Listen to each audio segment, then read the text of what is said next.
Hello les amis, ici Astrid de Ballon en live.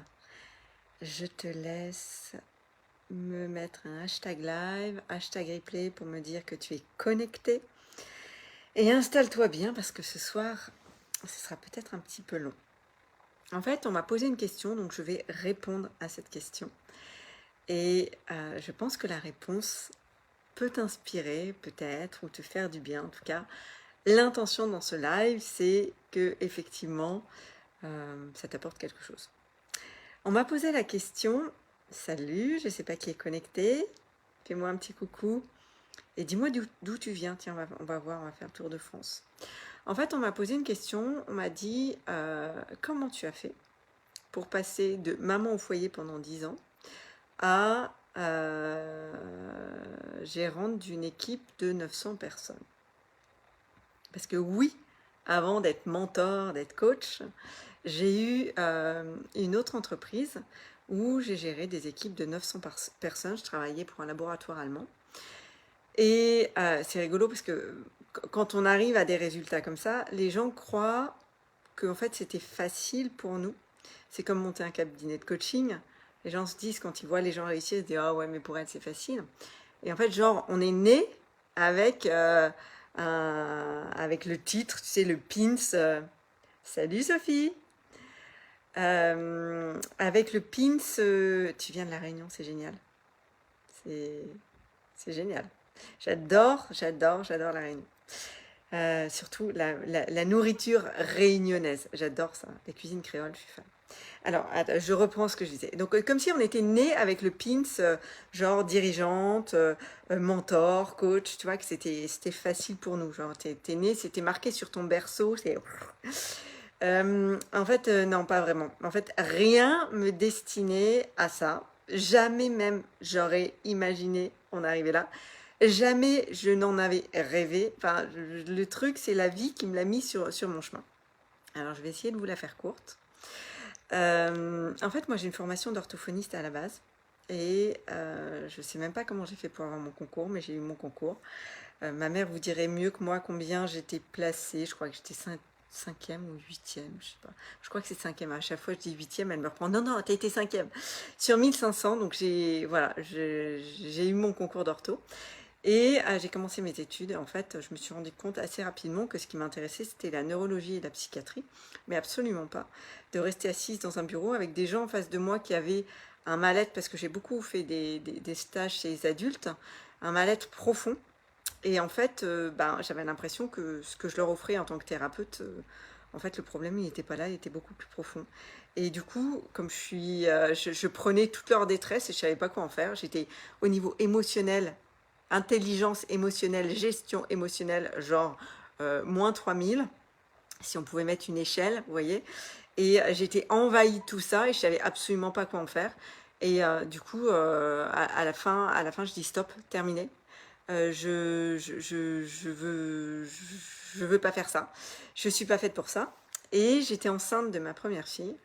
Et donc j'étais maman au foyer. Pendant 10 ans, j'ai eu 5 enfants. J'ai adoré cette période-là. Je me suis énormément formée justement à la psychologie de l'enfant, à la communication bienveillante, à l'éducation. J'ai même participé à un colloque à New York. J'étais reçue à l'ONU sur justement l'éducation bienveillante. Enfin, j'ai fait plein de choses pendant 10 ans en étant maman au foyer à plein temps. Et donc à 30 ans, j'avais 5 enfants. Et il se trouve qu'à ce moment-là, le père de mes enfants, en fait, avait créé sa boîte et en fait, il a fermé sa société. Et on s'est retrouvés avec 5 enfants, pas de revenus. Moi, pas de boulot. Je vous la fais courte, mais je reviendrai dessus. Et en même temps, j'avais déclaré une maladie auto-immune. Je vous dresse le tableau court. Salut Jonathan. Ouais, orthophoniste, éponge, ouais, c'est ça, j'étais une éponge. Et là, je me suis dit, non, mais là, on va au crash. Donc, il faut que je trouve un boulot. Et honnêtement, il faut que je sois à 4h30 à la sortie de l'école, que j'ai mon mercredi, les vacances scolaires. Quitte à bosser, je veux un boulot intéressant. Si je bosse pour 1500 € par mois, je vais tout refiler à une nounou avec 5 enfants. Je vous laisse imaginer le montant de nounou qu'il fallait payer. Et je me suis dit, honnêtement, je vois pas ce que je peux faire. Et je me souviens très bien, je pleurais au volant de ma voiture à un feu, là, j'étais désespérée. Et je suppliais le ciel, l'univers, je me disais, mais aidez-moi, aidez-moi, qu'est-ce que je dois faire? Et comme j'étais malade, je voyais souvent mon médecin. Et à la fin d'une consultation, mon médecin me demande des nouvelles de la famille. Et je lui dis, oh là, on va au crash. Financièrement, je sais pas comment on va faire. Moi, je suis prête à tout, mais je lui dis là, faut que je me bouge, il faut que je trouve un travail, mais je sais pas quoi faire. Puis il me regarde, il me dit, je travaille avec un laboratoire allemand qui vient d'arriver en France. Je pense que le concept pourrait te plaire. Et les produits sont très très bons, je les utilise pour mes patients. Bon, mon médecin était devenu un ami, tellement je le voyais souvent. Et je lui dis, écoute, ok, dis-moi ce que je dois faire pour rentrer en contact avec les gens qui recrutent. Et du coup, je rentre en contact avec une personne qui travaillait pour ce laboratoire et on déchiffre ensemble la plaquette du plan marketing pour comprendre comment ça fonctionnait et comment je pouvais faire. C'était que des indépendants, c'était du marketing de réseau pour bosser avec eux. Et du coup, je vois la dernière page avec les perspectives d'évolution qui m'étaient proposées. Je me dis, aucune boîte pourra m'offrir des perspectives comme ça. Donc, je me lance. Je me dis, j'ai rien à perdre, ça marche ou ça marche, mais ça marche. Hein, j'étais dans cette optique-là. Et c'est comme ça que je me suis lancée dans l'entrepreneuriat. J'y connaissais rien, mais rien de rien de rien. J'avais pas l'ambition de me faire juste un complément de revenu. Hein. J'avais l'ambition d'avoir un vrai revenu, un revenu confortable, et d'être reconnue par cette société pour la qualité de mon travail. Donc j'ai démarré comme ça, j'ai annoncé à ma famille que je me lançais là-dedans. Ma mère m'a regardée, m'a dit, ma pauvre chérie, c'est pas avec ça que tu vas gagner ta vie. Et donc c'était bien parti. Et là je me suis dit, bon bah t'as le choix, soit t'arrêtes tout, soit vous allez voir ce que vous allez voir. Et c'est ce que j'ai fait. Et en fait j'ai sauté son filet. Hein. En fait, j'avais la foi que je pouvais y arriver. Ça c'est la première chose. Si t'es entrepreneur, il faut un brin de folie en fait. Vraiment. Moi les entrepreneurs que je drive, les entrepreneurs que je côtoie, ils sont un peu fêlés. En fait, t'autoriser, et c'est ce que je me suis autorisée à viser haut, à viser grand. Je ne savais absolument pas comment j'allais y aller, mais je savais que j'allais y aller. Donc, le point de départ, c'était ça, c'était vraiment la foi. Et toi, si tu es entrepreneur, ton point de départ, ton ancrage, c'est cette foi. Cette foi que tu peux arriver à réaliser cette grande vision.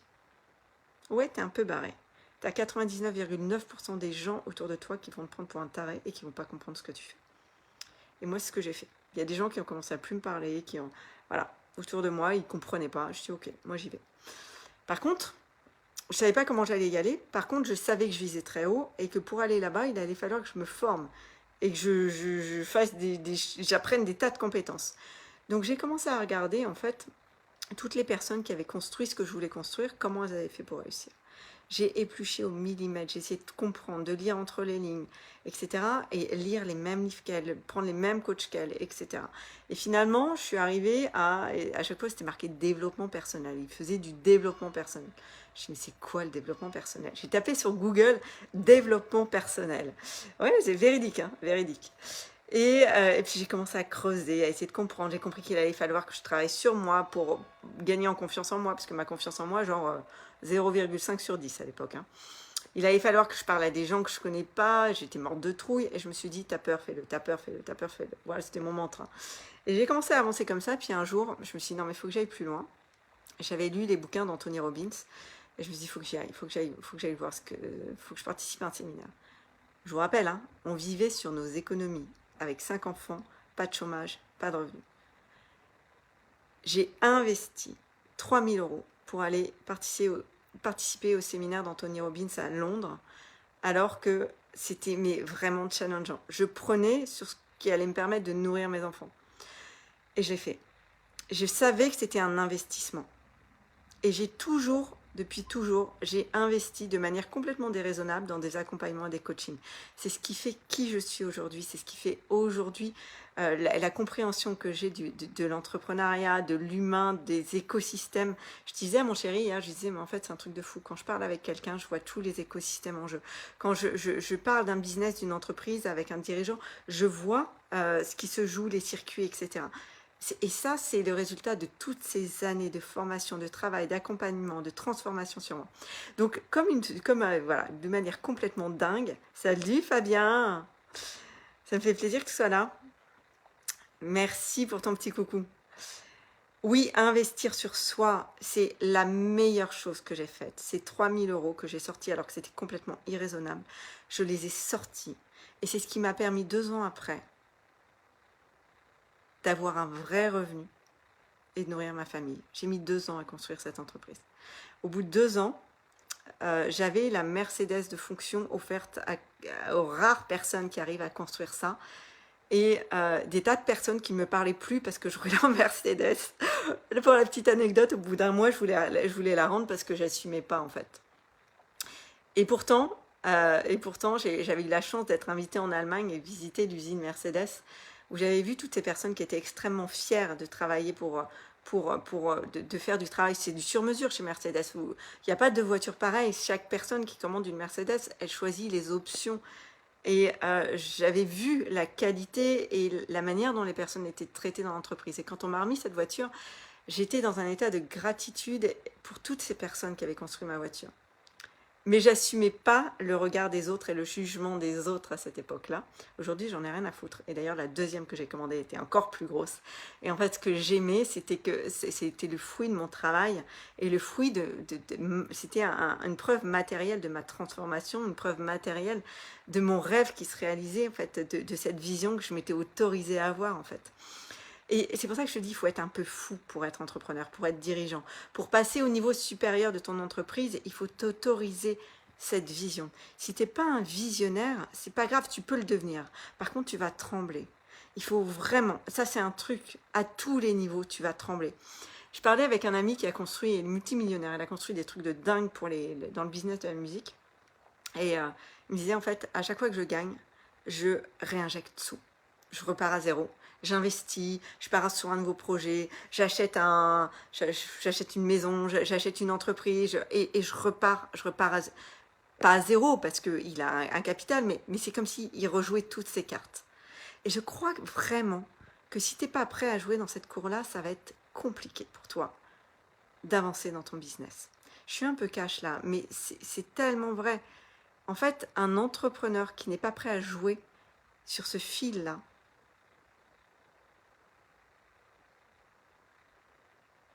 là, c'est pas un entrepreneur. Et c'est ok. C'est pas grave. T'as le droit. T'as le droit. Comment j'ai réussi à tenir la foi? Alors, c'est bien d'avoir la foi, mais qu'est-ce qui a fait que j'ai tenu la foi? Il y a 2 choses. À l'époque, au niveau émotionnel, j'étais nulle, clairement. Et c'était même pas nul, c'est que j'étais coupée de mon corps. Donc, j'ai tout fait au mental, au mindset. Et c'est ce qui m'a permis d'avancer. Par contre, au bout d'un moment, je me suis vraiment épuisée. Parce qu'il me manquait cette partie féminine dans mon business, cette partie de légèreté, cette partie, je ne l'avais pas. Mais ce qui m'a permis de tenir cette foi quand j'étais dans cette énergie masculine, c'était que j'avais un pourquoi extrêmement fort. C'est-à-dire que si j'y arrivais pas, mes enfants, on était à la rue. Je m'étais exprès mis une image horrible pour tenir et me dire ça va marcher, c'est obligatoire que ça marche. J'avais pas de plan B en fait. J'avais cramé, c'est cette histoire du général d'armée là qui arrive sur une île pour récupérer l'île qui est envahie et en fait qui fait descendre toute son armée sur la plage et qui dit maintenant vous brûlez les bateaux. Donc ils avaient le choix, soit ça marchait, soit ils étaient morts. Et ça a marché. Donc ça, c'est la première chose. Avoir un pourquoi extrêmement fort. Mettre du sens sur ce que tu fais qui est extrêmement fort. Et la deuxième chose, qui est beaucoup plus agréable, c'est effectivement de savoir te driver émotionnellement pour tenir cette vision, en fait. Si émotionnellement, quand parce que tu vas avoir tu vas trembler, je te le dis, tu vas trembler. Si émotionnellement, tu sais pas tenir ça, et te réaligner. Moi, il y a des jours, il y a des fois où j'ai passé des journées entières à ne travailler que sur une chose, c'était de me réaligner à l'intérieur. émotionnellement me remettre dans l'axe, parce que vous savez, les émotions et la peur, c'est comme un TGV. En fait, si on la laisse démarrer, qu'est-ce qui se passe? En fait, le TGV, il part tout de suite à 300 km/h. Il va aller chercher toutes les preuves que tu as raison et que de toute façon, ça ne va pas marcher et que de toute façon, tu vas droit dans le mur et que de toute façon, tu vas aller de merde en merde et que de toute façon, tout va s'écrouler et que tu vas tout perdre. Mais si, dès le départ, tu t'obliges, et ça te demande un effort, ça te demande du courage, à te remettre dans l'axe, et parfois, il va falloir prendre du temps pour effectivement tout le temps te remettre dans l'axe, parce que ton cerveau, il va partir au quart de tour, et ton corps va te suivre en plus. Donc, savoir se remettre dans l'axe pour se driver émotionnellement, c'est vraiment ce qui fait la puissance des plus grands leaders. Ce qui fait la puissance des plus grands mentors. C'est ça. En tout cas, moi, mes mentors, ce que je vois, je les observe, je le vois. C'est comme ça qui fonctionne. Alors, Sophie, tu n'auras pas les mêmes résultats si tu n'investis pas entièrement. D'accord, ton pourquoi doit vibrer. Oui. Oui, c'est ça. Et aujourd'hui, en fait, j'ai vraiment à cœur de te partager ce qui va te permettre de gagner du temps. Et tous les programmes que je construis sont là justement pour te soutenir dans cette évolution et te permettre d'incarner ce toi à l'arrivée, ce toi qui désire vraiment prendre ta place, révéler ton identité au monde pour offrir ton talent au monde. Parce que c'est bon pour toi, c'est bon pour les autres et c'est bon pour le monde. Donc je ne sais pas si vous avez vu, j'ai sorti beaucoup de choses là, ces derniers temps. J'ai mis à jour tous mes programmes, c'est le fruit de mon travail cet été. Donc il y a la masterclass mercredi prochain, enfin pas demain, celui d'après, qui est justement là pour t'aider à comprendre tes émotions et les mettre au service d'une meilleure compréhension de toi. Si toi tu sais où tu habites, ta marque va être un débordement de toi. Ça, c'est extrêmement puissant. Mais pour ça, il faut savoir où tu habites et te reconnecter à ton corps et à tes émotions. C'est une première étape vers la connaissance de toi à un autre niveau. Et je vais te donner des clés pour justement te driver quand tu es dans ta grande vision et que tu es en train de perdre pied. Ça. La deuxième chose, donc si tu veux t'inscrire, je vais remettre les liens en dessous en commentaire. Si tu veux t'inscrire c'est en Zoom, hein. C'est à 18h en Zoom. Ça, c'est la première chose. La deuxième chose, je vais accompagner pendant un mois, à partir du 1er octobre, 3 personnes, justement, sur un coaching identitaire. Parce que c'est bien d'avoir une grande vision. C'est bien de savoir te driver émotionnellement, mais si tu ne sais pas quoi dire, quoi faire avec les mots justes, et ça, c'est vraiment du travail d'orfèvre. Tu ne peux pas déployer ton potentiel électromagnétique d'attraction et attirer à toi et être visible par les clients avec qui tu as envie de travailler. Donc, je vais offrir à 3 personnes une immersion d'1 mois. Pendant 1 mois, on va travailler de manière très rapprochée pour aller construire ton identité, celle qui te correspond, trouver les mots justes pour ta communication et également mettre en place le plan d'action et la stratégie qui te convient par rapport à qui tu es. Donc ça, c'est une deuxième chose. Il n'y a que 3 places. Si tu es intéressé, je te laisse me contacter en message privé parce qu'on aura un entretien tous les deux. Il faut que tu sois prêt. Il faut que je sente que c'est le bon timing pour toi. Quoi d'autre? Il y a toujours mon offre signature révélation pour les dirigeants qui veulent lâcher la pression et qui ont vraiment, vraiment envie de prendre une toute autre direction, un tout autre tournant dans leur vie. Donc ça, tu le vois également. Tu me contactes en MP, on en parle. Ça, c'est un voyage, ça. C'est un voyage de révélation, un voyage vers toi. Ta vie ne sera plus jamais la même après ces 6 mois. C'est 6 mois, une fois dans toute ta vie. Et la dernière chose, complètement nouvelle, dont je vous reparlerai, c'est que je vais reprendre les interventions en entreprise pour libérer les tensions et les potentiels. Si tu as une entreprise et qu'avec tes collaborateurs, tu as envie de passer à un autre niveau de déploiement et permettre de fluidifier l'énergie à l'intérieur de ton entreprise et que les talents soient optimisés, ça c'est pareil, tu me contactes en MP. C'est tout ce que j'ai envie de vous proposer et tout ça c'est le fruit de ces 11 années de travail, de formation, de transformation et tout est possible. Si moi j'ai réussi à passer de maman au foyer de 5 enfants à gérante d'une équipe de 900 personnes, à mentor et coach de dirigeants, experte en révélation des potentiels et des talents, eh bien toi aussi tu peux arriver à faire ce que tu veux, parce que je suis pas née avec ces étiquettes-là. C'est une histoire de vie, c'est un parcours, c'est un chemin. Et dans ton histoire de vie, dans ton parcours, dans ton chemin, il y a des pépites. Et moi, je vais t'aider à aller les chercher, à aller les voir et à les révéler. Ta puissance, elle est là-dedans. Dites-moi si ça vous parle. Et si tu veux en savoir plus, c'était un live, je ne sais pas combien de temps, depuis combien de temps je parle, bon, peu importe. Voilà. Mais j'avais envie de me révéler un petit peu à vous. J'ai plein de pépites. Et parce que toutes les compétences et la méthode que j'ai créée, elle est vraiment le fruit de toutes ces années de formation, de transformation. Si tu savais combien j'ai investi sur moi, n'hésite jamais à investir sur toi. Tous les dirigeants que je connais, qui sont vraiment pour moi des leaders de cœur, des personnes épanouies, des personnes impactantes, elles ont investi pour elles. Dans ton entreprise, dans tout ce que tu vas construire, il faudra toujours prévoir ça. Oui, c'est ça, Sophie. Avec plaisir. Une histoire de vie, nos pépites sont en nous, c'est ça. Et moi, je t'aide à les révéler.